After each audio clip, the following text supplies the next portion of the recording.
નમસ્કાર દર્શક મિત્રો, હું છું પરમાર અનુષા. તમે જોઈ રહ્યા છો લોકસામના ન્યૂઝ. તો જોઈએ આજના સમાચાર બોટાદથી અમારા રિપોર્ટર વિપુલ લોહાર સાથે.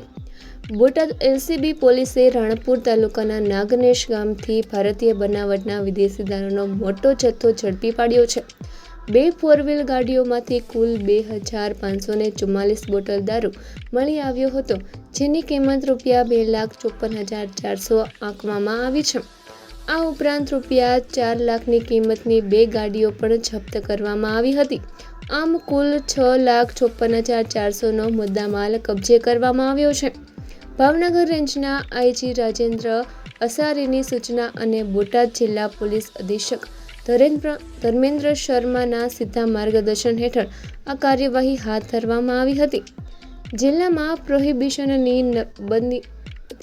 જિલ્લામાં પ્રોહિબિશનની બદીને નાબૂદ કરવા માટે ઝીરો ટોલરન્સની નીતિના ભાગરૂપે બોટાદ એલસીબીના incharge PIGM Pawara, PSI HA Vasava, ASI Ramdevsinh Mori, Gokulbhai Ulva, Pradyumansinh Vala અને વનરાજભાઈ ડવ સહિતની ટીમે આ સફળ ઓપરેશન પાર પાડ્યું હતું.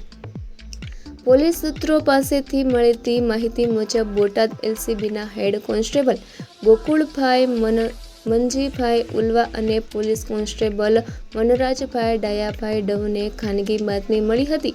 આ બાતમી અનુસાર કૃષ્ણરાજસિંહ રાજેન્દ્રસિંહ ઝાલા નાગનેશ ગામે એક બંધ સ્કોર્પિયો ગાડીમાં અને એક બંધ ઇકો ગાડીમાં ભારતીય બનાવટનો વિદેશી દારૂનો જથ્થો રાખી તેનું વેચાણ કરતા હતા. આ બાતમીના આધારે એલસીબી પોલીસે તાત્કાલિક દરોડો પાડ્યો હતો.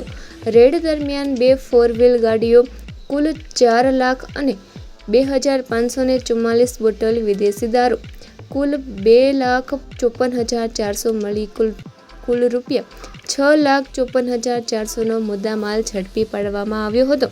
પોલીસે આ અંગે કાયદેસરની કાર્યવાહી હાથ ધરી છે. તો ફરી મળીશું એક નવા સમાચાર સાથે. ત્યાં સુધી જોતા રહો લોકસામના ન્યૂઝ.